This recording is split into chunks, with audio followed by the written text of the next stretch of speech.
నర్సంపేట వ్యవసాయ market committee ప్రాంగణంలో ఏర్పాటు చేసిన వరిధాన్యం కొనుగోలు కేంద్రాన్ని సోమవారం జిల్లా కాంగ్రెస్ పార్టీ అధికార ప్రతినిధి తక్కళ్లపల్లి రవీందర్రావు ప్రారంభించారు.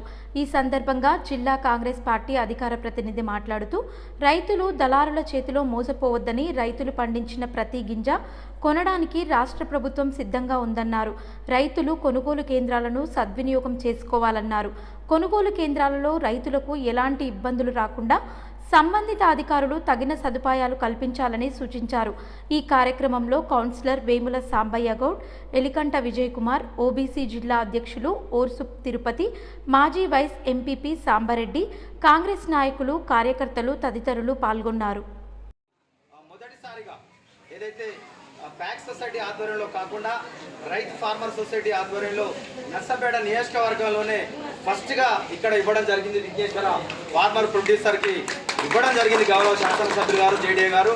కాబట్టి ఏదేనుకి మొక్కుకున్న ఫస్ట్ ఆది నాయకుడు, ఆదిదేవుడు విఘ్నేశ్వరుడే. కాబట్టి ఈ విఘ్నేశ్వర సొసైటీకి ముందు కూడా మనం కార్యక్రమాన్ని కాంగ్రెస్ ప్రభుత్వం మీ అందరి ఆశీస్సులతోటి అధికారంలోకి వచ్చాక తొలిగా విఘ్నేశ్వర పేరు మీద ఉన్న ధాన్య కొనుగోలు కేంద్రాన్ని ప్రారంభించుకోవడం కూడా జరుగుతూ ఉంది. కాబట్టి తప్పకుండా గతంలో ఏం జరిగిందో అందరికీ తెలుసు, గతంలో రైతులు ఏ విధంగా ఇబ్బంది పడ్డారో అందరికీ కూడా తెలుసు. కాబట్టి గౌరవ జేడీఏ గారికి నేను అధికార యంత్రాంగానికి విన్నవించుకుంటున్నా, రిక్వెస్ట్ చేస్తూ ఉన్నా, ఏదైతే రైతులు మనం 17% తేమలోపున్న ధాన్యాన్ని తీసుకొచ్చారో దాన్ని తప్పకుండా ఎలాంటి కొర్రీలు పెట్టకుండా, అంటే మిల్లర్లతో కూడా ఎలాంటి సమస్యలు ఉత్పన్నం కాకుండా కొనుగోలు చేసే వాళ్ళని ఇబ్బందులు పెట్టి రైతులు ఇబ్బంది పడకుండా చూడాల్సిన బాధ్యత అధికార యంత్రాంగం ఉంది.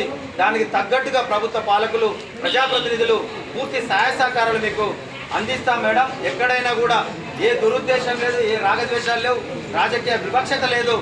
మీరు అనుకున్న ప్రమాణాలలో ఏదైతే నియమ నిబంధనలలో ఏదైతే వస్తుందో ప్రతి గింజ కూడా ఈ ప్రభుత్వం కొనుగోలు చేసి రైతుకు సకాలంలో డబ్బులు ఇప్పించే బాధ్యత గౌరవ రేవంత్ రెడ్డి గారి ఆధ్వర్యంలోని కాంగ్రెస్ ప్రభుత్వ బాధ్యత అన్న విషయాన్ని కూడా మీ అందరికీ తెలియపరచుకుంటూ, గతంలో చాలా విధాలుగా తరుగులైనాయి.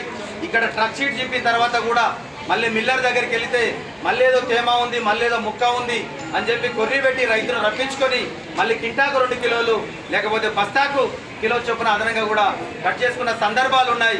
వాటన్నింటికి కూడా ఇప్పుడు గతంలో 2014 ముందు ఏ విధంగానైతే కాంగ్రెస్ ప్రభుత్వం కొనుగోలు చేసిందో ఇప్పుడు మీరు కోరుకున్న కాంగ్రెస్ ప్రభుత్వంలో కూడా ఈ 2024 నుండి కూడా అదే విధమైన కొనుగోలు ఉండేటట్టుగా ఈ ప్రభుత్వం సహకరిస్తున్న విషయాన్ని కూడా మీకు తెలియపరచుకుంటూ, వ్యాపారస్తులకు కొమ్ము కాసే ప్రభుత్వం కాదు ఇది, రైతులకు, రైతు కూలీలకు మద్దతు ఇచ్చే ప్రభుత్వం, అండగా నిలబడే ప్రభుత్వం.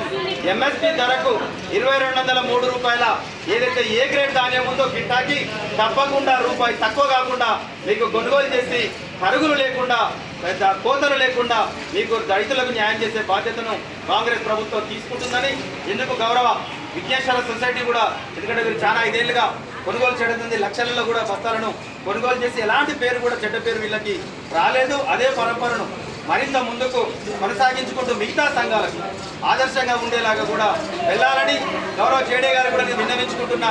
ఏదైతే గతంలో ఇబ్బందులు పెట్టారో ఈ నర్సంపేట నియోజకవర్గ కొన్ని సంఘాలను గుర్తించడం కూడా జరుగుతూ ఉంది. ఇప్పుడు గౌరవ శాసనసభ్యులు గారు కూడా ఇక్కడికి వచ్చే ముందు కూడా ఫోన్ చేసి చెప్పడం కూడా జరిగింది. అలాంటి వారికి పక్కకు పెట్టి ఇలాంటి వారిని ప్రోత్సహించుకుంటూ రైతులకు మేలు చేసే సంఘాలను, కొనుగోలు కేంద్రాలను ముందు వరుసలో నిలపాలని కూడా మరొకసారి విన్నవించుకుంటూ సెలవు తీసుకుంటున్నాను. థ్యాంక్ యూ, నమస్కారం.